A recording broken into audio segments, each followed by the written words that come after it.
Hello guys, my name is आशीर्वाद सैनी और मैं क्लास 12 के लिए फिजिक्स का कोर्स लेकर आया हूँ जो कि हम कम से कम टाइम में कवर करने वाले हैं। विद इन 10 आवर्स के अंदर हम इसे कवर करेंगे और एनसीईआरटी रिड्यूस सिलेबस के हिसाब से हम इसे कवर करेंगे। आपके इंपॉर्टेंट डेरिवेशन भी कवर करेंगे, प्रीवियस ईयर्स के डेरिवेशंस भी, और प्रीवियस ईयर्स के हो सकता है न्यूमेरिकल भी हम क्या करें इसमें कवर करें। और एनसीईआरटी के आपको क्या करने पड़ेंगे, इसमें क्वेश्चंस करने पड़ेंगे, सॉल्व एग्जाम्पल करने पड़ेंगे और मेरे 2 से 3 बार आपको नोट्स रिवाइज करने पड़ेंगे और गारंटीड आपके 75 में से 65 मार्क्स आएंगे ही आएंगे। हम इस पूरे कोर्स को फर्स्ट यूनिट से लेके 14 यूनिट तक हम सारे का सारा विद इन 10 आवर्स के अंदर इसे पूरा करने वाले हैं। और जिस बच्चे ने अब तक कोर्स नहीं पढ़ा है या डर लग रहा है किसी को फिजिक्स से, या जो जेई मेन वाले बच्चे हैं, वो भी इसे क्या कर सकते हैं, रीड आउट कर सकते हैं और उनके भी अच्छे मार्क्स आ जाएंगे। सभी के सभी आपको नोट्स 1 to 14 यूनिट तक आपको डिस्क्रिप्शन लिंक में मिल जाएंगे और वहां से आप डाउनलोड कर लीजिए। इट डजेंट मैटर आपने अब तक पढ़ाई की है या नहीं की है, या किसी को फिजिक्स से डर लग रहा था, अभी भी उसके पास क्या है, टाइम है, थोड़ा सा अवेलेबल टाइम है। इसमें भी आप अगर रीड कर सकते हैं, नोट्स को 2-3 बार रिवाइज कर सकते हैं, एनसीईआरटी न्यूमेरिकल सॉल्व एग्जाम्पल्स कर सकते हैं, तो गारंटीड 65 मार्क्स आएंगे ही आएंगे। Let us start with chapter 1, electric charge and field. सबसे पहला इसमें टॉपिक आता है इलेक्ट्रिक चार्ज। इलेक्ट्रिक चार्ज होता क्या है? इलेक्ट्रिक चार्ज एक प्रॉपर्टी होती है इलेक्ट्रॉन और प्रोटॉन की, जिसकी वजह से इन दोनों के बीच में क्या एग्जर्ट होती है, फोर्स एग्जर्ट होती है। The additional property of a proton and electron which give rise to an electric force between them is known as electric charge. Scalar quantity होती है। सबसे छोटा एलिमेंट्री चार्ज क्या होता है, यहाँ पे ई होता है, जिसकी वैल्यू होती है 1.6 × 10⁻⁻19 कूलम। नेक्स्ट टॉपिक आता है आपका इसमें इलेक्ट्रोस्टैटिक इंडक्शन। इलेक्ट्रोस्टैटिक इंडक्शन होता क्या है? जब किसी चार्ज बॉडी को अनचार्ज बॉडी के पास लेके जाएंगे तो चार्ज क्या हो जाएगा, इंड्यूस होना शुरू हो जाएगा। फॉर एग्जांपल, आपके पास एक अनचार्ज कंडक्टर है, उसके पास पॉजिटिव चार्ज कंडक्टर आपके पास लेके आ रहे हो, तो चार्ज कैसे इंड्यूस्ड होगा? एक एंड पे उसके नेगेटिव चार्ज जाएगा और दूसरे एंड पे उसके क्या हो जाएगा, पॉजिटिव चार्ज जाएगा। जो अनचार्ज बॉडी के ऊपर चार्जेस आए डेवलप हुए हैं उन्हें बोलेंगे हम इंड्यूस चार्ज, और जो चार्ज प्रेजेंट थे चार्जिंग बॉडी के पास उसे क्या बोलेंगे, इंड्यूसिंग चार्ज बोलेंगे। नेक्स्ट टॉपिक आता है आपका quantization of charge. Quantization of charge होता क्या है? क्वांटाइजेशन का मतलब यहाँ पे होता है डिस्क्रीट। डिस्क्रीट मतलब 1 2 3 4 so on. Quantization of charge का मतलब एग्जैक्टली होता क्या है? All observable charges are always integral multiple of elementary charge. Integral multiple का मतलब इंटीजर से रिलेटेड होता है। फॉर्मूला इसका आता है Q = +- ऑफ एनी। मतलब आपके फिजिक्स के कोई भी फिनोमेना की वजह से अगर किसी एटम में इलेक्ट्रॉन्स बाहर जा रहे हो तो हमेशा वो डिस्क्रीट फॉर्म में जाएंगे, 1 2 3 सो ऑन ऐसे जाते रहेंगे। इसे बोला जाता है आपका क्वांटाइजेशन ऑफ चार्ज। नेक्स्ट आता है आपके चार्ज की प्रॉपर्टीज। चार्ज की प्रॉपर्टीज क्या होती है? बेसिकली चार्ज क्या आते हैं, लाइक चार्ज क्या करते हैं, रिपेल करते हैं, और अनलाइक चार्जेस क्या करते हैं, अट्रैक्ट करते हैं। नेक्स्ट आती है आपकी चार्ज जो होता है एडिटिव नेचर में होता है। चार्ज को आप क्या कर सकते हो, ऐड भी कर सकते हो। चार्ज आपका क्या होता है, क्वांटाइज्ड होता है, जो भी पीछे प्रॉपर्टी थी। नेक्स्ट आती है चार्ज हमेशा क्या होता है, कंजर्व भी होता है। नेक्स्ट आता है आपका चार्ज हमेशा कभी भी आपका मोशन पे अफेक्ट नहीं करती, मतलब कि चार्ज किस पे अफेक्ट नहीं करता, वेलोसिटी पे अफेक्ट नहीं करेगा। नेक्स्ट टॉपिक आता है आपका Coulomb's law in electrostatic. Coulomb's law in electrostatic होता क्या है? इसमें आपके पास दो चार्जेस होंगे, सपोज करो Q1 और Q2 चार्ज है, जो कि सेपरेट होंगे कुछ डिस्टेंस r पे। दोनों एक दूसरे पे क्या लगाएंगे, फोर्स एक्सर्ट करेंगे। इस फोर्स की आपको वैल्यू निकालनी है। स्टेटमेंट के हिसाब से होता क्या है, it is stated that 2 point charges attract or repel each other with a force which is directly proportional to product of magnitude of charges and inversely proportional to square of the distance between them। अब मान के चला हमने दो charges है हमारे पास Q1 और Q2, दोनों के बीच में डिस्टेंस कितनी है, r डिस्टेंस है। दोनों एक दूसरे पे क्या लगा रहे हैं, फोर्स एक्सर्ट कर रहे हैं। जो फोर्स होगा डेफिनेशन के हिसाब से, force directly proportional to product of two charges and force inversely proportional to square of the distance between them. दोनों इक्वेशन को कंबाइन करेंगे, कंबाइन करने के बाद आपकी इक्वेशन आएगी ये F proportional to Q1 Q2 by r square. Proportionality sign जब हटाते हैं तो क्या आता है, कांस्टेंट टर्म आ जाती है K, और इसकी वैल्यू क्या होती है यहाँ पे 1/4πε0, 1/4πε0, जिसकी वैल्यू सॉल्व करके आती है 9 × 10⁹, जिसमें जो एब्सोल्यूट होता है एप्सिलॉन नॉट होता है वो क्या कहलाया जाता है, absolute permittivity of free space कहलाया जाती है। इसकी भी वैल्यू होती है, वैल्यू इसकी होती है 8.854 × 10⁻⁻12, ये इसकी वैल्यू होती है एप्सिलॉन नॉट, जो कि सॉल्व करके आपका 1/4πε0 आता है 9 × 10⁻9। इसी वैल्यू को अगर ऊपर वाली इक्वेशन में हम पुट करें k की वैल्यू को, तो फॉर्मूला बन जाता है आपका F equals to 1/4 pi epsilon naught Q1 Q2 by R square. और 1/4 पाई एप्सिलॉन नॉट की वैल्यू पुट करोगे तो 9 × 10⁻⁹ भी पुट कर सकते हो, Q1 Q2 upon R square. ये आपका एग्जैक्टली फॉर्मूला आता है कूलम्ब्स लॉ से। अगर कूलम्ब्स लॉ को हम चार्जेस को जैसे हमने उसमें रखा था फ्री स्पेस में, अगर किसी और मीडियम में प्लेस करेंगे तो एप्सिलॉन नॉट की जगह आपका क्या आ जाएगा, एप्सिलॉन आ जाएगा। इसे बोला जाएगा एब्सोल्यूट परमिटिविटी ऑफ मीडियम।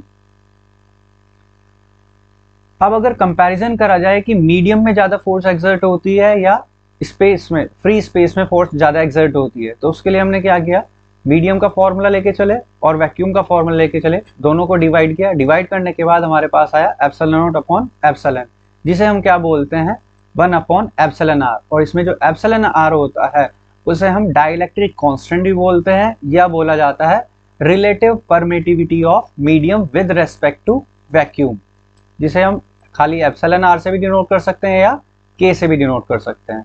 तो बेसिकली मतलब क्या होगा, अगर किसी मीडियम में आपको फोर्स निकालनी है तो हमेशा वो k टाइम्स क्या होगी, रिड्यूस्ड होगी फ्री स्पेस से। नेक्स्ट टॉपिक आता है आपका Coulomb's law in vector form. Coulomb's law in vector form, जैसे हमने पीछे कूलम्ब्स लॉ पढ़ा, अब उसी को वेक्टर फॉर्म में पढ़ना है केवल। सपोज करो आपने दो चार्जेस लिए, एक Q1 चार्ज लिया, एक Q2 चार्ज लिया। Q1 Q2 पे फोर्स एक्सर्ट करेगा F21 और Q2 Q1 पे फोर्स एक्सर्ट करेगा F12।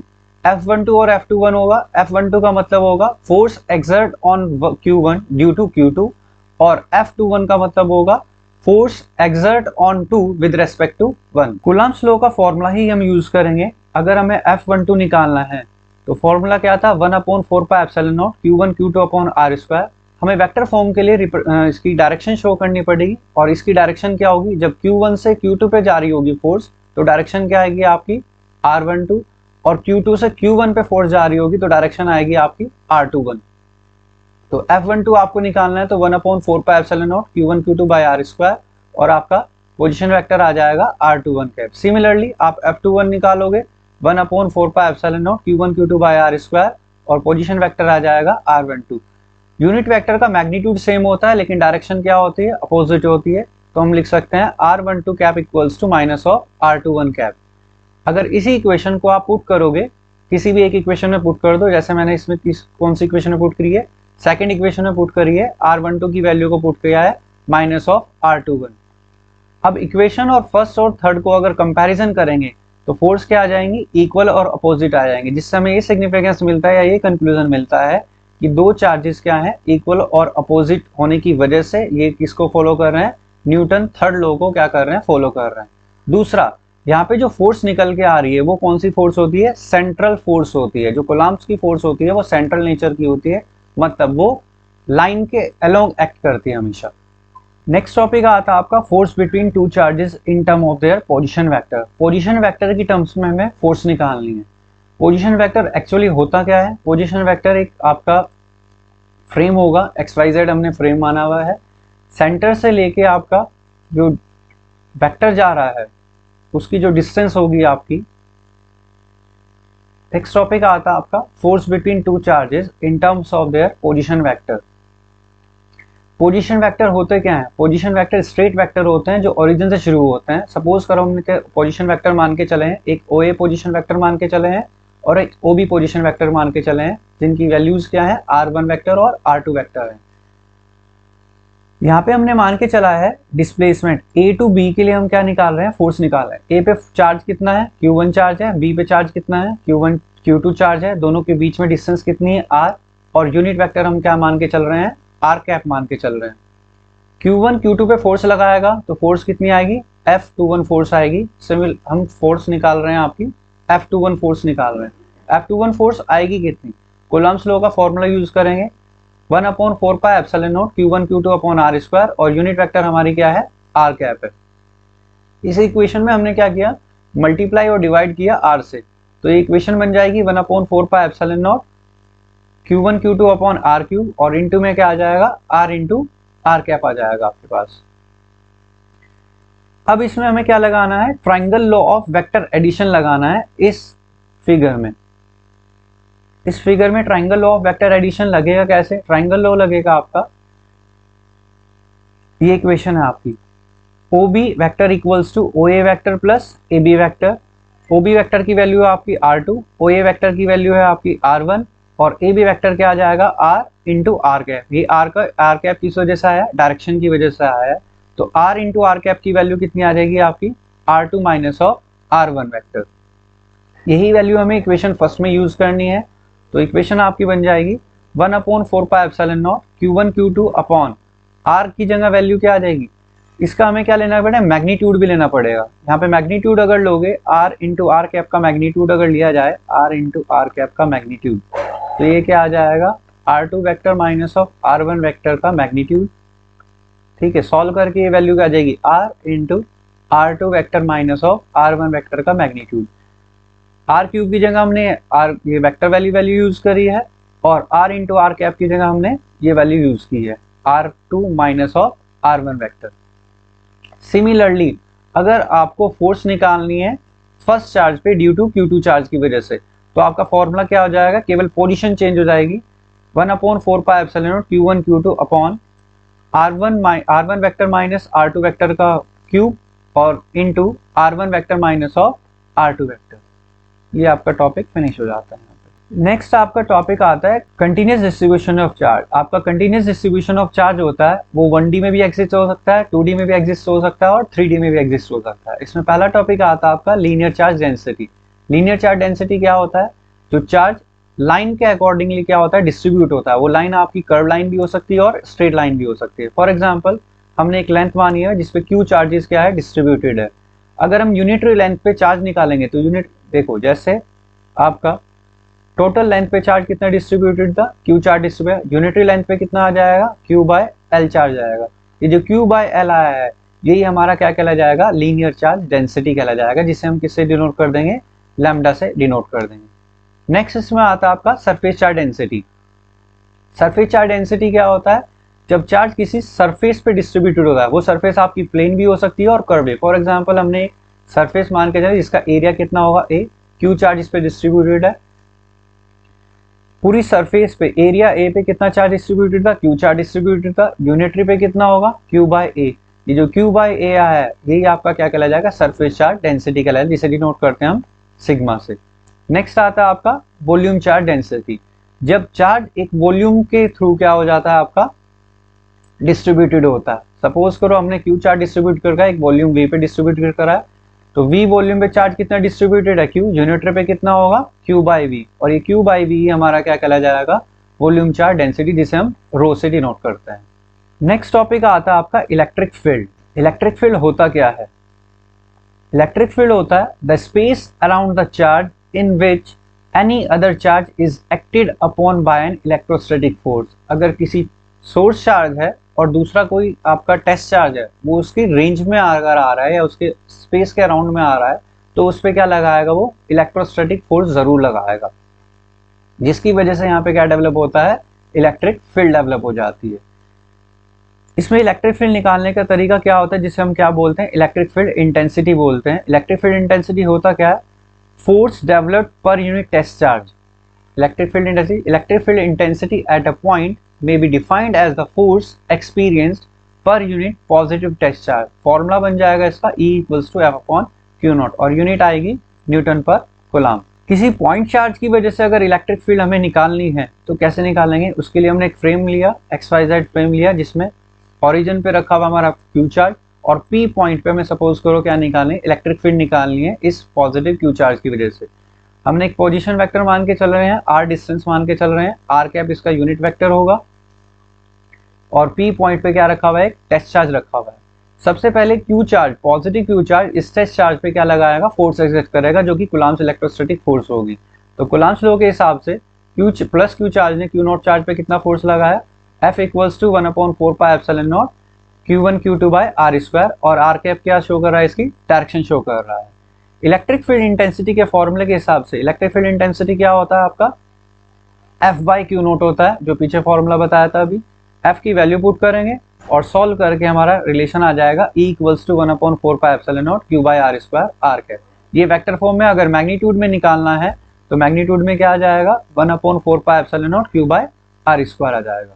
ये आपकी इलेक्ट्रिक फील्ड किसी भी पॉइंट चार्ज की वजह से आप ये फॉर्मूला एग्जिस्ट करते हैं। जैसे पीछे बताया गया था कि फोर्स किसी मीडियम में निकालने के बाद क्या हो जाती है, किसी भी अगर मीडियम में निकालेंगे तो 1/k टाइम्स क्या हो जाती है, वो रिड्यूस हो जाती है। ऐसी इलेक्ट्रिक फील्ड भी किसी अगर मीडियम में निकालते हैं तो वो भी क्या हो जाती है, आपकी रिड्यूस हो जाती है 1/k टाइम्स ही।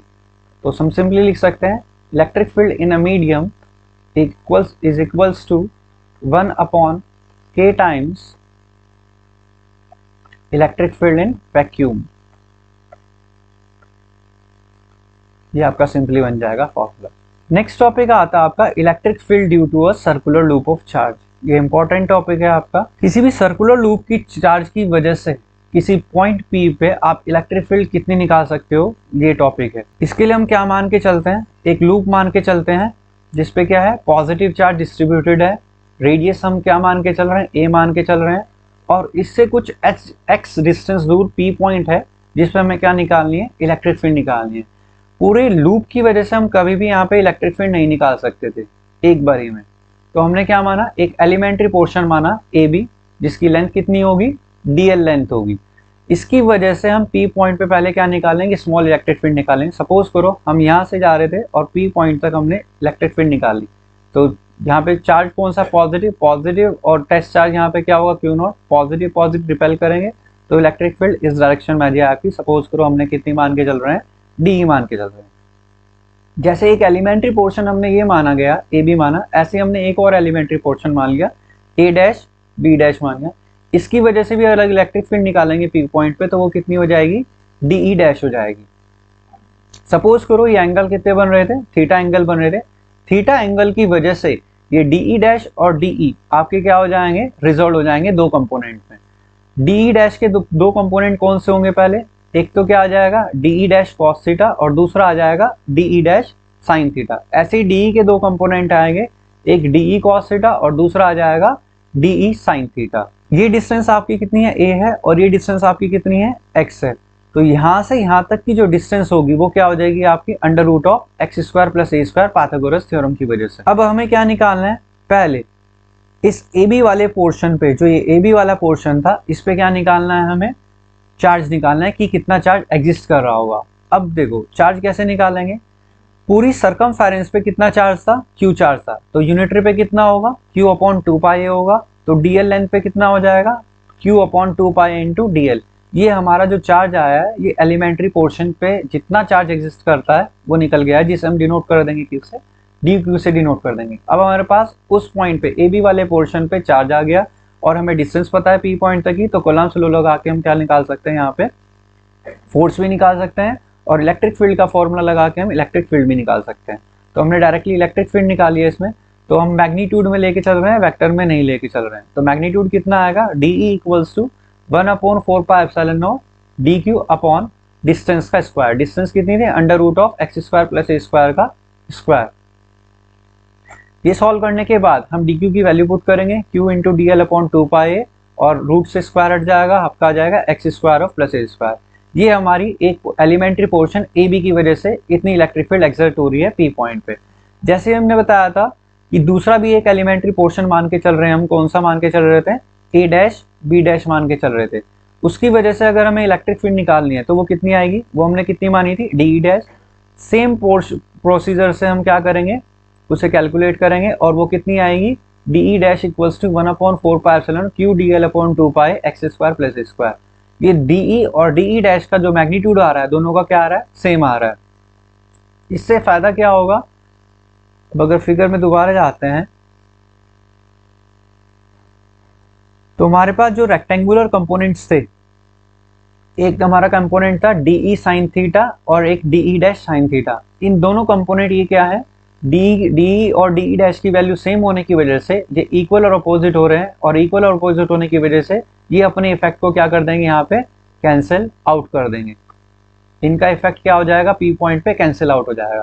केवल कंपोनेंट कौन कौन से बचेंगे यहाँ पे, डीई डैश कॉस थीटा और डीई कॉस थीटा, ये दो कंपोनेंट बचेंगे, जिसकी वजह से इफेक्टिव इलेक्ट्रिक फील्ड कहाँ एग्जर्ट होगी, पी पॉइंट पे एग्जर्ट होगी। तो इसमें कोई सा भी एक कंपोनेंट हम लेके चल सकते हैं, चाहे तो डीई कॉस थीटा चाहे डीई डैश कॉस थीटा लेके चलेंगे, और इसे ही हम क्या करेंगे, इंटीग्रेट करेंगे, जिसकी वजह से हमारा क्या आ जाएगा, टोटल इलेक्ट्रिक फील्ड आ जाएगी आपकी पी पॉइंट पे। तो इलेक्ट्रिक फील्ड निकालने के लिए हम इंटीग्रेशन करेंगे किसका, डी कॉस थीटा का, डी की वैल्यू पुट करेंगे और कॉस थीटा की लूप से वैल्यू निकाल लेंगे, जाएगी x upon under root of x square plus A square. इसमें से सारी टर्म हम बाहर लेके आएंगे, 1 upon 4 pi epsilon not q x 2 pi x square plus A square और under root x square plus ए स्क्वायर। ये दोनों वैल्यू सॉल्व करके हमारी क्या हो जाएंगी, एक्स स्क्वायर प्लस ए स्क्वायर की पावर 3/2। इंटीग्रेशन में आपका क्या बचा है, dl। dl मतलब लेंथ, इंटीग्रेशन मतलब टोटल लेंथ। तो टोटल लेंथ किसकी निकालनी है, लूप की। टोटल लेंथ ऑफ लूप क्या हो जाएगा, सर्कमफेरेंस, जिसे हम क्या बोलेंगे 2 पाई। 2 पाई ए से 2 पाई ए आपका कैंसिल आउट हो जाएगा और जो बचेगा वो एग्जैक्टली आपकी क्या आ जाएगी, इलेक्ट्रिक फील्ड आ जाएगी पी पॉइंट पे सर्कुलर लूप की वजह से। इसमें दो स्पेशल केस आ जाते हैं, दो स्पेशल केस। अगर पॉइंट पी आपका सेंटर पे लाई कर जाता है तो सेंटर पे लाई करने की वजह से x क्या हो जाएगी, 0 हो जाएगी, और जैसे ही आपका x 0 होगा तो इलेक्ट्रिक फील्ड भी क्या हो जाएगी, 0। इससे ये पता लगता है कोई भी आपका अगर कंडक्टर होता है तो उसके सेंटर पे या inside the conductor electric field remains 0। Electric field हमेशा क्या रहेगी, 0 ही रहेगी। नेक्स्ट आपका आ जाता है जब ये P पॉइंट आपका बहुत दूर हो जाए, बहुत दूर किससे, रेडियस से, बहुत ज्यादा डिस्टेंस रेडियस से क्या हो जाए, दूर हो जाए, तब आपका क्या हो जाएगा, वैल्यू पुट करेंगे, क्यू एक्स आपका रहेगा एक्स स्क्वायर प्लस ए स्क्वायर को क्या कर देंगे, यहाँ से रिमूव कर देंगे। रिमूव करने के बाद जो आपका एग्जैक्टली आएगी रिलेशन वो क्या आ जाएगी, E equals to 1 upon 4 pi epsilon not Q by X square, 1 upon 4 pi epsilon not Q by X square. ये आपका रिलेशन आ जाएगा। ये किसके लिए रिलेशन पढ़ा था अभी, हमने पॉइंट चार्ज के लिए रिलेशन पढ़ा था अभी। नेक्स्ट टॉपिक आता है आपका electric line of force. Electric line of force होता क्या है, it is the path along which a unit positive charge would move if it is free to do so. Electric line of force एक ऐसा path जिसके through unit positive charge क्या करता है, move करता है, उस पाथ को हम क्या बोलते हैं, इलेक्ट्रिक लाइन ऑफ फोर्स बोला जाता है। कुछ प्रॉपर्टीज आती हैं इलेक्ट्रिक लाइन ऑफ फोर्स की, जैसे ये स्टार्ट कहाँ से होती है, पॉजिटिव चार्ज से शुरू होकर होती हैं और नेगेटिव चार्ज पे क्या हो जाती हैं, एंड हो जाती हैं। कभी भी electric line of force conductor से पास नहीं करती। इससे रिलेटेड पिछला टॉपिक भी था जिसमें ये बताया गया था कि electric field inside the conductor is 0। इसी वजह से हम ये भी कह सकते हैं कि इलेक्ट्रिक लाइन ऑफ फोर्स कभी भी कंडक्टर से पास नहीं करती। They never intersect each other, कभी भी आपस में इंटरसेक्ट भी नहीं करेंगे। और नेक्स्ट टॉपिक, नेक्स्ट प्रॉपर्टी आती है आपकी, electric field is strong where line of force are closer and vice versa. जहाँ पे electric line of force closer होंगी वहां पे इलेक्ट्रिक फील्ड क्या होगी, स्ट्रॉन्गेस्ट होगी, और जहां पे फार होंगी इलेक्ट्रिक लाइन ऑफ फोर्स वहां पे इलेक्ट्रिक फील्ड क्या होगी, वीक होगी। नेक्स्ट टॉपिक आता है आपका field lines in case of an isolated point charge. अगर आपके पास कोई भी आइसोलेटेड पॉइंट चार्ज है, पॉजिटिव चार्ज या हो सकता है नेगेटिव चार्ज, तो इससे फील्ड लाइन कैसी एग्जिस्ट होंगी। अगर पॉजिटिव चार्ज है तो फील्ड लाइन कहाँ जाएंगी, आउटवर्ड जाएंगी, बाहर जाएंगी, और अगर नेगेटिव चार्ज है तो फील्ड लाइन सारी की सारी क्या आ जाएंगी, इनवर्ड आएंगी। इनका क्या है, डायग्राम है आइसोलेटिव पॉइंट चार्ज का। अगर हमारे पास सिस्टम ऑफ टू चार्जेस हो, सिस्टम ऑफ टू चार्जेस आप प्लस और माइनस भी ले सकते हैं, माइनस माइनस भी ले सकते हैं और प्लस प्लस भी ले सकते हैं। सपोज करो एक डायपोल लेके चल रहे हैं जिसमें कि एक पॉजिटिव चार्ज है, एक नेगेटिव चार्ज है, तो electric line of force positive charge से शुरू होंगी और नेगेटिव चार्ज पे क्या हो जाएंगी, एंड हो जाएंगी। ये इसकी फिगर है। नेक्स्ट आती है आपकी, अगर पॉजिटिव पॉजिटिव चार्ज है तो पॉजिटिव पॉजिटिव आपस में क्या करेंगे, रिपेल करेंगे, तो इलेक्ट्रिक लाइन ऑफ फोर्स इनकी क्या होगी, थोड़ी रिपल्शन होके जाएंगी और जाएंगी बाहर की तरफ। अगर इसी के लिए आप नेगेटिव नेगेटिव के लिए बनाते हो तो इलेक्ट्रिक फील्ड लाइंस का जो एरो आएगा वो इनवर्ट डायरेक्शन में आएगा। नेक्स्ट टॉपिक आता है आपका electric dipole. Electric dipole exist क्या करता है, इलेक्ट्रिक डायपोल होता क्या है, इलेक्ट्रिक डायपोल होता है system of two charges separated by a certain distance, system of two equal and opposite charges। दो equal और opposite charges होंगे और separate रहेंगे कुछ distance पे, इसे बोलेंगे हम इलेक्ट्रिक डायपोल। जैसे कि हमने एक पॉइंट माने जिसपे माइनस क्यू चार्ज एग्जिस्ट कर रहा है और बी पॉइंट पे प्लस क्यू चार्ज एग्जिस्ट कर रहा है और दोनों के बीच में डिस्टेंस कितनी है, 2 है, तो इसे हम क्या बोलेंगे, इलेक्ट्रिक डायपोल। इसी से रिलेटेड आता है आपका electric dipole movement. Electric dipole movement होता है एक्चुअली क्या है, product of either charge and the length of the electric dipole. Product of either charge, हम कोई सा भी चार्ज एग्जिस्ट कर सकते हैं, जैसे क्यू चार्ज लिया और दोनों के बीच में डिस्टेंस कितनी थी, 2a, इनके बीच में क्या थी, डिस्टेंस थी, तो इसे डिनोट किससे किया जाता है, P से डिनोट किया जाता है। तो P इक्वल्स टू क्या आ जाएगा आपका, Q इंटू 2A आ जाएगा और यूनिट हो जाएगी कूलम सेंटीमीटर हो जाएगी। जो इलेक्ट्रिक डायपोल मूवमेंट होता है एक वेक्टर क्वांटिटी होती है, इसकी डायरेक्शन हमेशा क्या रहती है, negative end to positive end या नेगेटिव टर्मिनल टू हमेशा पॉजिटिव। या सिंपली भाषा में कह सकते हो नेगेटिव चार्ज से पॉजिटिव चार्ज की क्या होती है, डायरेक्शन होती है। इलेक्ट्रिक डायपोल के बेसिस पे 3 टॉपिक रिलेट करते हैं इलेक्ट्रिक फील्ड निकालने के लिए। डायपोल की वजह से एक्सियल लाइन पे एक तो हम क्या निकालेंगे, इलेक्ट्रिक फील्ड निकालेंगे। सबसे पहले एक्सियल लाइन पे ही निकालते हैं, फिर इक्वेटोरियल लाइन पे निकालेंगे और फिर एट एनी पॉइंट पे निकालेंगे। Electric field on axial line of an electric dipole. Electric field निकालनी है कहाँ पे, एक्सियल लाइन पे निकालनी है इलेक्ट्रिक डायपोल पे। अब इलेक्ट्रिक डायपोल हमने मान के चला एक माइनस क्यू चार्ज एग्जिस्ट कर रहा है, एक प्लस क्यू चार्ज एग्जिस्ट कर रहा है, दोनों के बीच में डिस्टेंस कितनी है, 2a डिस्टेंस है। सपोज करो एक्सियल लाइन पे एक P पॉइंट एग्जिस्ट करता है जिसकी डिस्टेंस O पॉइंट से हम क्या मान के चल रहे हैं, R मान के चल रहे हैं। पॉजिटिव चार्ज P पॉइंट पे जो टेस्ट चार्ज रखा होगा उसे क्या करेगा, रिपेल करेगा, और नेगेटिव चार्ज जो P पॉइंट पे टेस्ट चार्ज रखा है उसे क्या करेगा, अपनी तरफ अट्रैक्ट करेगा। दोनों की जो इलेक्ट्रिक फील्ड होंगी वो क्या होंगी, अपोजिट डायरेक्शंस में होंगी। कैलकुलेट करनी पड़ेगी। सपोज करो हमने पहले जो माइनस क्यू चार्ज है उसकी वजह से इलेक्ट्रिक फील्ड निकाली। माइनस क्यू वजह से इलेक्ट्रिक फील्ड कैसे निकालेंगे, 1/4πε क्यू अपॉन डिस्टेंस का स्क्वायर। ए से पी तक की डिस्टेंस कितनी आएगी, आर तो ये एग्जिस्ट कर रही है और ए ये एग्जिस्ट कर रही है यहाँ से यहाँ तक, तो डिस्टेंस पूरी की पूरी क्या होगी, आर प्लस ए का होल स्क्वायर। और डायरेक्शन किस तरफ है, पी से ए की तरफ क्या आ रही है, आपकी इलेक्ट्रिक फील्ड एग्जिस्ट हो रही है। नेक्स्ट आता है बी की वजह से इलेक्ट्रिक फील्ड निकालेंगे 1/4πε, और बी की वजह से जो डिस्टेंस एग्जिस्ट कर रही है वो केवल ये एग्जिस्ट कर रही है। तो आर में से ए माइनस करेंगे तो क्या आ जाएगा, बी से पी तक की डिस्टेंस आ जाएगी आर माइनस ए का होल स्क्वायर। और ये डायरेक्शन किस तरफ जा रही है, पी से अलोंग एक्स एक्सिस की तरफ जा रही है। रिजल्टेंट इलेक्ट्रिक फील्ड कितनी हो जाएगी, रिजल्टेंट हो जाएगी E equals to minus of E A plus E B. Minus sign यहाँ पे इसलिए लिया गया क्योंकि लेफ्ट डायरेक्शन में इलेक्ट्रिक फील्ड जा रही थी ए चार्ज की वजह से, और ये पॉजिटिव जा रही थी डायरेक्शन में, इसलिए पॉजिटिव ली है। दोनों की वैल्यू पुट करेंगे, वैल्यू पुट करने के बाद कॉमन लेंगे, कॉमन आ जाएगा ये, और दोनों को क्या करेंगे, सॉल्व करेंगे। आर प्लस ए स्क्वायर इधर चला जाएगा, आर माइनस ए स्क्वायर इधर चला जाएगा। सॉल्व करके स्क्वायर ओपन करके आपका रिलेशन आ जाएगा कुछ ये, जिसमें कि कैंसिल आउट करने के बाद आपकी वैल्यू क्या बचेगी, 4r इंटू ए। इसे भी हम क्या करेंगे, अलग अलग करेंगे। इसमें से 2a को अलग कर देंगे और 2r को अलग करेंगे। q इंटू 2a आपका क्या बन जाएगा, फिर से डायपोल मोमेंट बन जाएगा, और 2r ही रहेगा। और आपका एग्जैक्टली इलेक्ट्रिक फील्ड आपकी कितनी आ जाएगी, 1/4πε0 2pr upon r square minus a square का होल स्क्वायर। और डायरेक्शन किस तरफ होगी इसकी, अलोंग px डायरेक्शन में एग्जिस्ट करेगा ये। अगर हम एक स्पेशल केसेस में मान के चलते हैं कि अगर डायपोल की लेंथ बहुत ज्यादा छोटी हो जाए, बहुत ज्यादा स्मॉल हो जाए, मतलब r ग्रेटर देन a हो जाए, तो यहां से क्या करेंगे, इसी फॉर्मूले में हम क्या करेंगे, ए स्क्वायर को क्या कर देंगे, यहाँ से रिमूव कर देंगे। सॉल्व करने के बाद आपकी वैल्यू क्या बचेगी, 1/4πε0 2p अपॉन आर क्यूब। ये वाला फॉर्मूला तब यूज करेंगे जब डायपोल की लेंथ क्या होगी, स्मॉल होगी।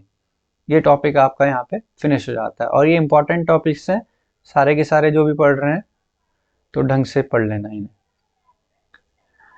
नेक्स्ट टॉपिक आता है आपका electric field on equatorial line of an electric dipole. Equatorial line का मतलब क्या होगा, डायपोल का परपेंडिकुलर बाइसेक्टर। डायपोल वही मान के चल रहा है, एक हमारा क्या होगा, माइनस क्यू चार्ज होगा, एक प्लस क्यू चार्ज होगा, और दोनों के बीच में डिस्टेंस मान के चल रहे हैं हम, 2a मान के चल रहे हैं। परपेंडिकुलर बाइसेक्टर वाली लाइन बनाएंगे हम, ये बना दिया। डिस्टेंस कितनी होगी P पॉइंट तक, इसकी r डिस्टेंस होगी। नेगेटिव वाला P पॉइंट पे क्या करेगा, अट्रैक्ट करेगा इलेक्ट्रिक फील्ड को, और पॉजिटिव वाला P पॉइंट पे क्या करेगा, रिपेल करेगा इलेक्ट्रिक फील्ड को। ये इलेक्ट्रिक फील्ड EB की वजह से, और ये इलेक्ट्रिक फील्ड EA की वजह से। सपोज करो ये दोनों साइड क्या होंगी, इक्वल और इक्वल है, इक्वल होने की वजह से ये दोनों एंगल क्या होंगे, सेम होंगे, angle opposite to equal side. अब हम ये एक्सटीरियर एंगल देखते हैं, EB और EA में जो एक्सटीरियर एंगल ये आ रहा है, ये इंटीरियर एंगल का क्या होता है, सम होता है। तो थीटा प्लस थीटा कितना हो जाएगा, ट्वाइस ऑफ थीटा हो जाएगा। और रिजल्टेंट इलेक्ट्रिक फील्ड जो आएगी EB और EA की, जो रिजल्टेंट इलेक्ट्रिक फील्ड आएगी वो क्या आएगी, इस डायरेक्शन में आएगी। ये हमें कैलकुलेट करनी है। इसके लिए हम सिंपल मेथड यूज कर सकते हैं, रेक्टेंगुलर कंपोनेंट ब्रेक करेंगे। EB के भी रेक्टेंगुलर कंपोनेंट ब्रेक करेंगे और EA के भी रेक्टेंगुलर कंपोनेंट ब्रेक करेंगे। EA के रेक्टेंगुलर कंपोनेंट कौन सा आ जाएगा, एक तो ये आ जाएगा EA cos थीटा, और इस डायरेक्शन में आ जाएगा आपका ई ए साइन थीटा। ऐसे ही ई बी के कंपोनेंट ब्रेक करेंगे, ये आ जाएगा ई बी कॉस थीटा और ये आ जाएगा आपका ई बी साइन थीटा आ जाएगा आपके पास। ए से पी तक की डिस्टेंस हम कैसे कैलकुलेट करेंगे, पाइथागोरस थ्योरम से करेंगे। यहाँ से यहाँ तक की डिस्टेंस आ रहे हैं और यहाँ से यहाँ तक की आपकी डिस्टेंस कितनी मान के चल रहे हैं, ए मान के चलें, तो पाइथागोरस थ्योरम से आपकी वैल्यू कितनी आ जाएगी, under root of r square plus A square. अब ई ए और ई बी की पहले वैल्यू कैलकुलेट कर लेते हैं। ई ए की वैल्यू कितनी आ जाएगी, 1/4πε0 q upon r square plus ए स्क्वायर। अंडर रूट में वैल्यू थी, उसका स्क्वायर करा गया तो अंडर रूट सॉल्व करके वैल्यू आ जाएगी। और डायरेक्शन किस तरफ लग रही है, पी ए वाली डायरेक्शन में लग रही है। ऐसे ही ई बी वाली वैल्यू क्या आ जाएगी आपकी, 1/4πε0 q upon r square plus ए स्क्वायर। ये भी अंडर रूट में था, उसका स्क्वायर करा गया तो ये वैल्यू आ जाएगी और डायरेक्शन हो जाएगी अलोंग पी एम हो जाएगी। ई ए और ई बी के कंपोनेंट रिजोल्व करे थे। अब अगर फिगर के हिसाब से देखें, ई ए और ई बी दोनों की वैल्यू क्या आ रही है, सेम आ रही है। इनका मैग्नीट्यूड क्या आ रहा है, सेम आ रहा है, जिसकी वजह से एक फायदा हुआ, जो पी पॉइंट पे ई बी साइन थीटा है और ई ए साइन थीटा है वो इक्वल और ऑपोजिट होने की वजह से क्या हो जाएंगे, कैंसिल आउट हो जाएंगे। मतलब इनकी वजह से पी पॉइंट पे जो इफेक्टिव इलेक्ट्रिक फील्ड थी वो कैंसिल आउट हो गई। अब रिजल्टेंट इलेक्ट्रिक फील्ड किसकी वजह से बड़ी होगी, कॉस थीटा वाले कंपोनेंट की वजह से बची होगी। एक ई बी कॉस थीटा है और ई ए कॉस है, दोनों एक ही डायरेक्शन जा रहे हैं, दोनों को क्या कर देंगे, ऐड कर देंगे और हमारी रिजल्टेंट इलेक्ट्रिक फील्ड आ जाएगी E a cos theta plus E b cos theta. Cos theta हम क्या करेंगे, कॉमन लेंगे, ई ए और ई बी की वैल्यू पुट करेंगे, कॉस थीटा की वैल्यू पुट कर देंगे a upon under root of r square plus A square. Solve करने के बाद 2qa क्या आ जाएगा आपका, डायपोल मोमेंट आ जाएगा p और आर स्क्वायर प्लस ए स्क्वायर और under root r square plus ए स्क्वायर को सॉल्व करेंगे तो आर स्क्वायर प्लस ए स्क्वायर की पावर क्या आ जाएगी, 3/2 आ जाएगी। इसमें भी एक स्पेशल केस ये आता है, अगर डायपोल की लेंथ को स्मॉल कर दिया जाए तो क्या होगा, डायपोल की लेंथ को स्मॉल करने के बाद रिलेशन आपका आ जाएगा 1/4πε0 p/r³। इसी से रिलेटेड एक टॉपिक आता है, अगर आपका जो पी पॉइंट था वो एक्सियल लाइन पे एग्जिस्ट ना करके और ना ही इक्विटोरियल लाइन पे एग्जिस्ट करके किसी और पॉइंट पे एग्जिस्ट कर रहा है, तो उसके लिए हम क्या करेंगे, फिर से वही लेके चलेंगे, हम एक डायपोल लेके चलेंगे जो क्या होगा, यहाँ पे माइनस क्यू चार्ज होगा और बी पॉइंट पे प्लस क्यू चार्ज होगा और इस डायपोल मोमेंट, इसका जो डायपोल मोमेंट होगा वो हम पहले से ही मान के चल रहे हैं, कितना, पी मान के चल रहे हैं। ये जो पी पॉइंट एग्जिस्ट कर रहा है यहाँ पे, वो ना ही तो एक्सियल लाइन पे एग्जिस्ट कर रहा है ना ही इक्विटोरियल लाइन पे एग्जिस्ट कर रहा है, ए बी डायपोल की वजह से। अब हम इसे क्या करते हैं, एक्सियल लाइन और इक्विटोरियल बनाने की कोशिश करते हैं। हमने क्या किया, डायपोल को थोड़ा सा रोटेट करा, रोटेट करने की वजह से ये वाला पॉइंट ए इधर आ चुका है और बी वाला पॉइंट इधर आ चुका है, इसे हमने मान लिया ए डैश और बी डैश। इसकी वजह से ये पी पॉइंट कहाँ लाई कर रहा है, एक्सियल लाइन पे लाई कर रहा है और एक्सियल लाइन पे लाई कर रहा है तो उसकी इलेक्ट्रिक फील्ड कैसे एग्जिस्ट करेगी, पी पॉइंट पे ई एक्सियल मान के चल रहा है। ऐसे ही डायपोल को थोड़ा क्लॉकवाइज रोटेट किया गया है, क्लॉकवाइज रोटेट करने पे ये वाला एंड ये पहुंच जाता है यहाँ पे और ये वाला जो एंड हो जाता है वो इधर पहुंच जाता है, जिसकी वजह से पी पॉइंट कहाँ पे लाई कर रहा है, आपका इक्विटोरियल पोर्शन पे लाई कर रहा है और इसकी वजह से जो आपकी इलेक्ट्रिक फील्ड आएगी वो क्या आएगी, ई इक्विटोरियल आ जाएगी। डायपोल मोमेंट पी मान के चल रहे हैं तो डायपोल मोमेंट सपोज करो एंगल कितना बना रहा है, पी पॉइंट वाली लाइन के साथ में थीटा एंगल बना रहा है, जिसकी वजह से डायपोल मोमेंट क्या हो जाएगा, दो रेक्टेंगुलर कंपोनेंट ब्रेक हो जाएगा, एक आ जाएगा पी कॉस थीटा और दूसरा कंपोनेंट क्या आ जाएगा, पी साइन थीटा आ जाएगा। और ओ से पी तक की डिस्टेंस कितनी मान के चल रहे हैं, हम आर मान के चल रहे हैं। डायपोल की लेंथ स्मॉल होने की वजह से हम दोनों डायपोल स्मॉल लेंथ वाले फॉर्मूले यूज करेंगे, पहले एक्सियल के लिए यूज करेंगे और फिर इक्विटोरियल के लिए यूज करेंगे।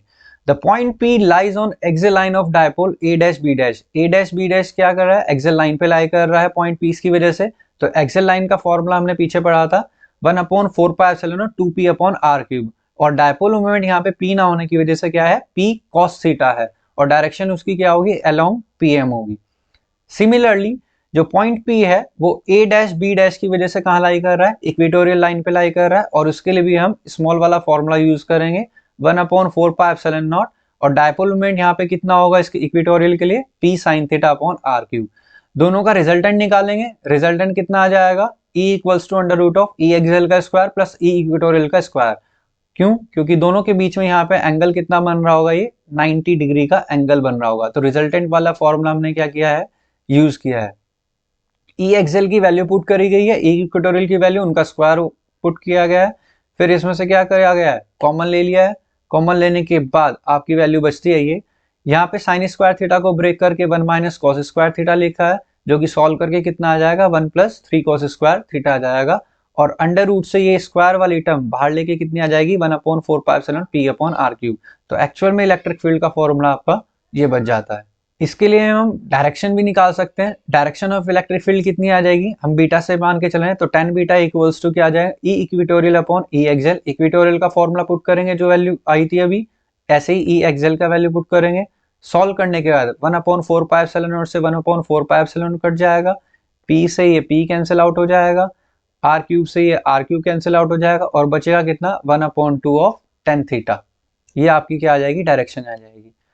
अगर हम एक्सियल और इक्वेटोरियल लाइन के लिए इसमें भी देखें, एक्सियल लाइन के लिए थीटा क्या होता है 0, यहाँ पे थीटा 0 पुट करेंगे तो आपकी वैल्यू सेम एग्जैक्टली पहले वाली आ जाएगी 1/4 अपॉन आर क्यूब। और इक्वेटोरियल के लिए थीटा कितना होता है 90 डिग्री होता है, यहाँ पे cos 90 पुट करेंगे 0 हो जाएगा, और वैल्यू आपकी आ जाएगी 1/4 पी अपॉन आर क्यूब। ये एट एनी पॉइंट के लिए आपका क्या हो जाता है, टॉपिक फिनिश हो जाता है। नेक्स्ट टॉपिक आता है आपका electric dipole in uniform electric field. अगर किसी डायपोल को यूनिफॉर्म इलेक्ट्रिक फील्ड में प्लेस कर जाए तो क्या एग्जिस्ट होगा। आप मान के चल रहे हैं एक डायपोल है हमारा ए और बी, जिसपे चार्जेस क्या होंगे माइनस क्यू और क्यू होंगे, डिस्टेंस कितनी होगी 2a होगी, इलेक्ट्रिक फील्ड आपकी लेफ्ट टू राइट डायरेक्शन में जा रही है। अगर सपोज करते हैं इलेक्ट्रिक फील्ड ने डायपोल के साथ में कितना एंगल बनाया है, थीटा एंगल बनाया है। बी पॉइंट पे इलेक्ट्रिक फील्ड की वजह से इस चार्ज पे जो फोर्स लग रही होगी वो कितनी लग रही होगी, F इक्वल्स टू क्यू लग रही होगी, और माइनस क्यू चार्ज पे कितनी लग रही होगी, F equals to minus q लग रही होगी। ये दोनों फोर्स इक्वल और अपोजिट आ रही है, और इक्वल और अपोजिट और इनका लाइन ऑफ एक्शन भी क्या है, डिफरेंट है। इसकी वजह से यहाँ पे क्या हो जाता है, टॉर्क कंस्टिट्यूट हो जाता है या टॉर्क एग्जिस्ट हो जाता है। इस टॉर्क को निकालने के लिए हमारे पास क्या फॉर्मूला होता है, torque equals to force into perpendicular distance. इन दोनों फोर्स के बीच में हमें क्या निकालनी पड़ेगी, पहले परपेंडिकुलर डिस्टेंस निकालनी पड़ेगी। तो डायग्राम में हम एक परपेंडिकुलर डाल लेते हैं, ये n क्या है यहाँ पे परपेंडिकुलर है, और थीटा ये है तो ये भी क्या होगा, ऑल्टरनेट एंगल की वजह से थीटा हो जाएगा, और इसके दो कंपोनेंट रिजोल्व हो जाएंगे। ये वाला जो कंपोनेंट आ जाएगा वो आ जाएगा 2a cos थीटा, और ये वाला जो कंपोनेंट an वाला कंपोनेंट आ जाएगा वो आ जाएगा 2a sin थीटा। टॉर्क के फॉर्मूले की वजह से क्या आता है, force into perpendicular distance. Force हम कोई भी मैग्नीट्यूड यूज कर सकते हैं, क्यू ले लिया।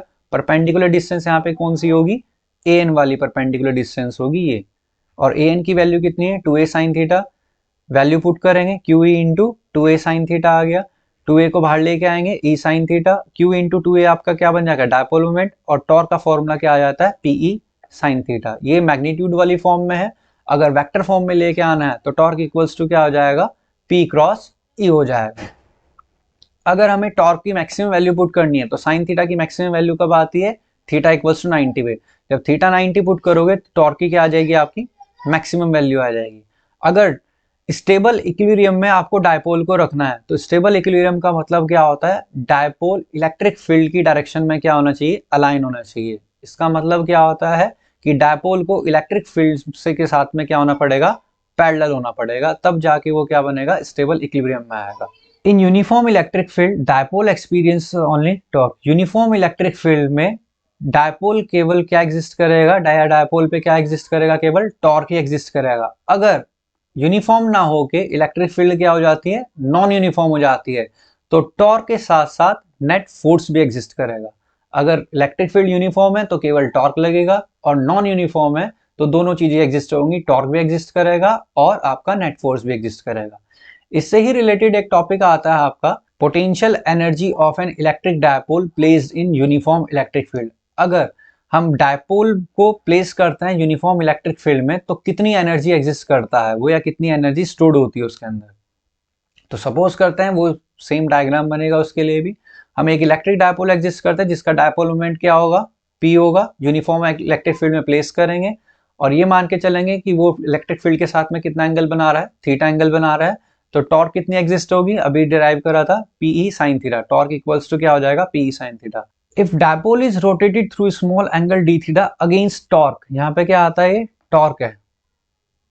अगर डायपोल क्या करता है, स्मॉल एंगल के लिए क्या करता है, डिस्प्लेस करता है अगेंस्ट टॉर्क, तो यहाँ पे क्या एग्जिस्ट करेगा, स्मॉल वर्क डन एग्जिस्ट करेगा। स्मॉल वर्क डन कैसे कैलकुलेट करेंगे, वर्क डन इक्वल्स टू क्या आता है, फोर्स इनटू डिस्प्लेसमेंट। फोर्स का काम कौन कर रहा है यहाँ पे, टॉर्क, और डिस्प्लेसमेंट कितनी थी हमारी डी थीटा।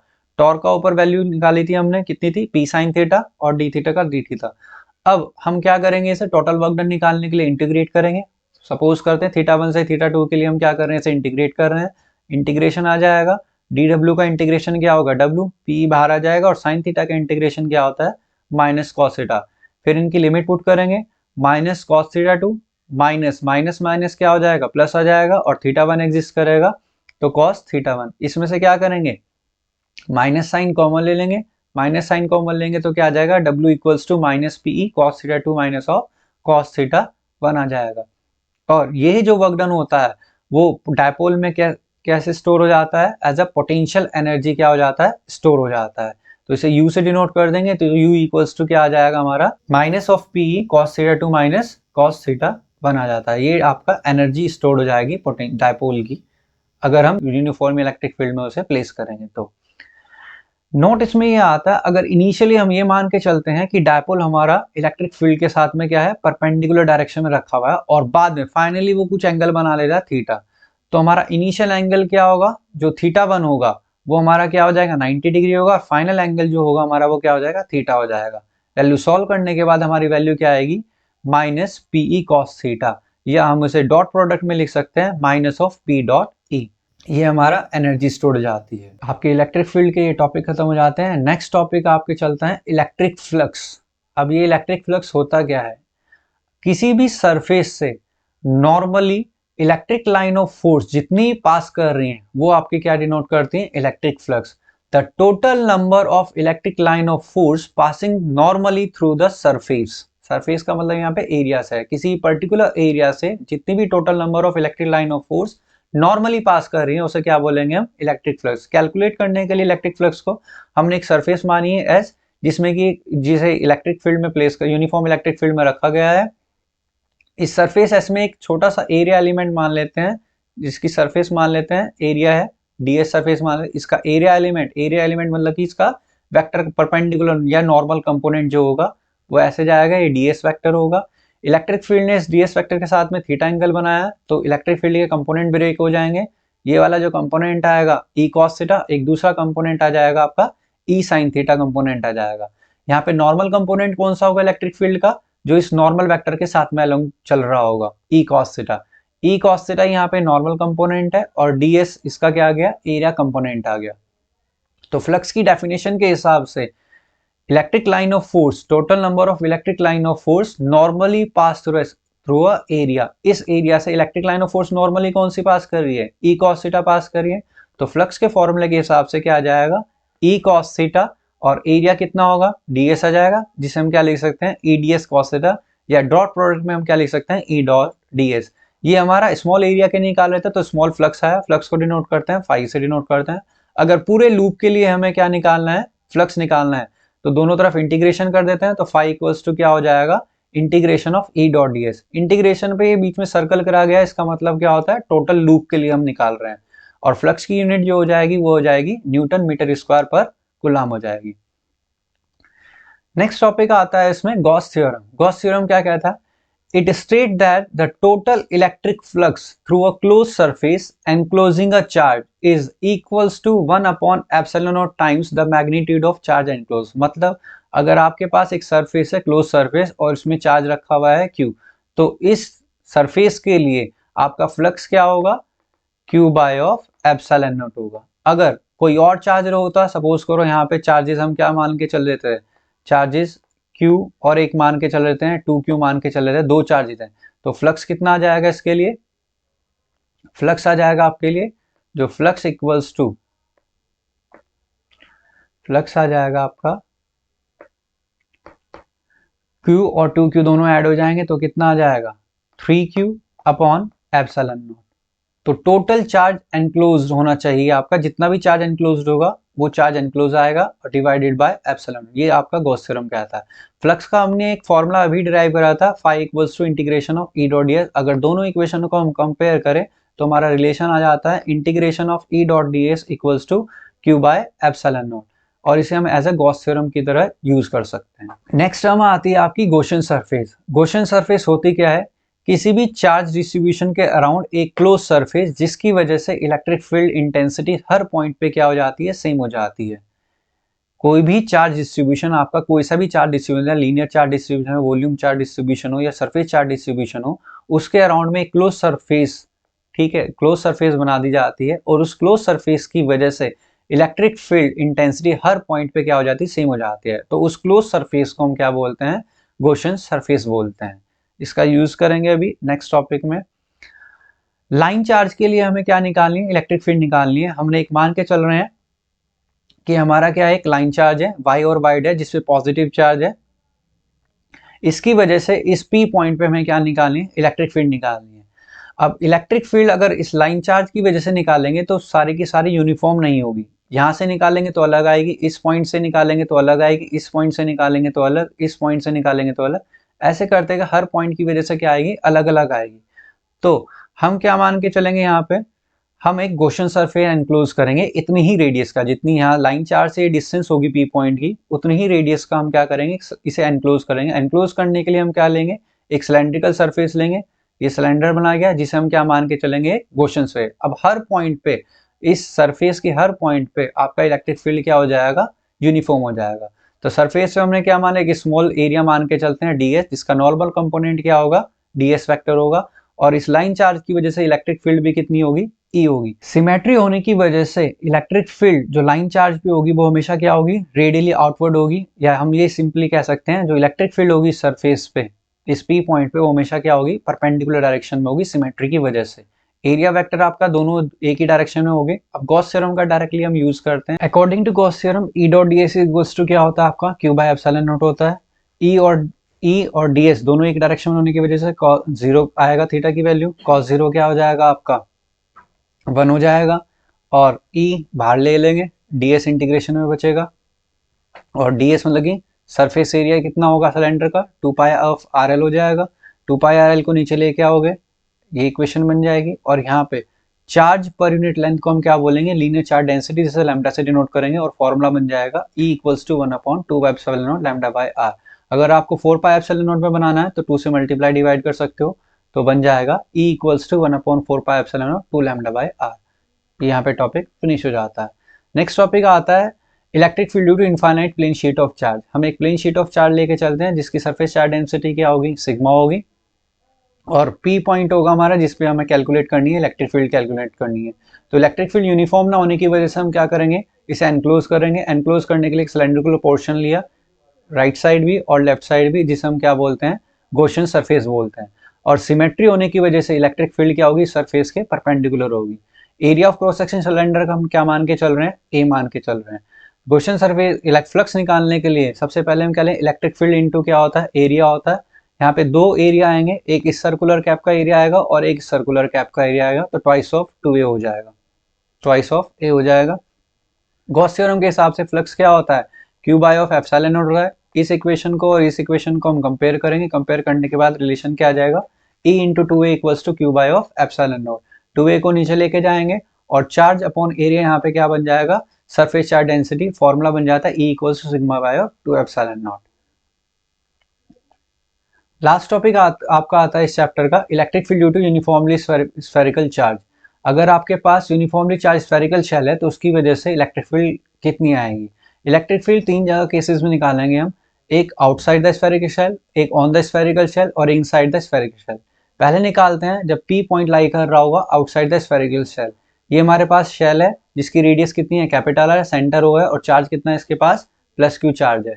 इसकी वजह से यूनिफॉर्म इलेक्ट्रिक फील्ड बनाने के लिए हम क्या बनाएंगे, गॉसियन सरफेस जो कि स्फेरिकल फॉर्म में होगी। गॉसियन सरफेस हमने एरिया एलिमेंट लिया हमने ds, जिसका एरिया वेक्टर क्या होगा, ds वेक्टर होगा। और इलेक्ट्रिक फील्ड भी चार्ज की वजह से रेडियली आउटवर्ड होगी, जो कि क्या होगी, परपेंडिकुलर होगी। ds और इलेक्ट्रिक फील्ड दोनों एक ही डायरेक्शन में होगी, जिसकी वजह से थीटा क्या हो जाएगा यहाँ पे 0।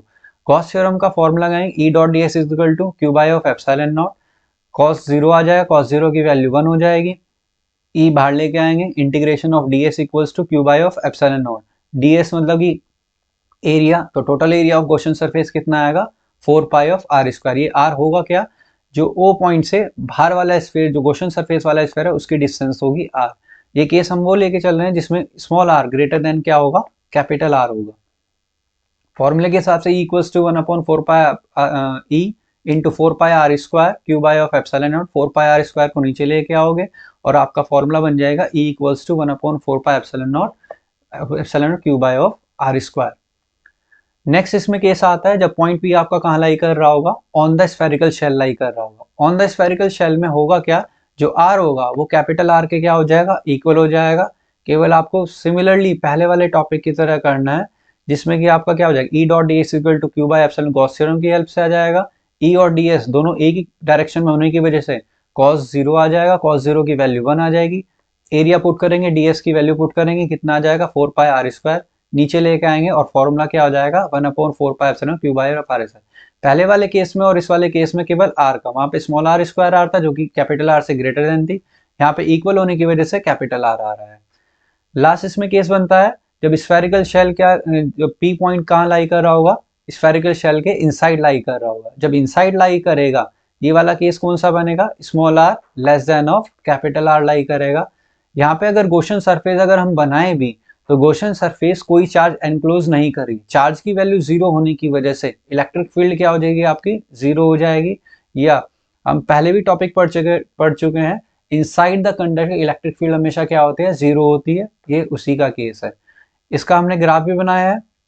ग्राफ क्या होगा, less than of capital R, मतलब कि इनसाइड द स्फेरिकल शेल आपकी इलेक्ट्रिक फील्ड क्या रहेगी, आपकी 0 रहेगी, ठीक है। और R पे हमेशा क्या रहेगी, मैक्सिमम रहेगी ऑन द स्फेरिकल शेल। और उसके बाद जब small r greater than capital R होगा तो इलेक्ट्रिक फील्ड क्या करती रहेगी, डिक्रीज कर रही रहेगी। ये आपका ग्राफ है और ये टॉपिक भी आपका क्या है, इंपॉर्टेंट है। Hope you understand the unit first of NCERT. That's all for today. I hope आप सबको समझ में आया होगा। अगर किसी को क्वेरी है तो आप कमेंट सेक्शन में डाल दीजिएगा, मैं उसे रिजॉल्व करने की कोशिश करूंगा। दिस इज आशीर्वाद सैनी साइनिंग ऑफ।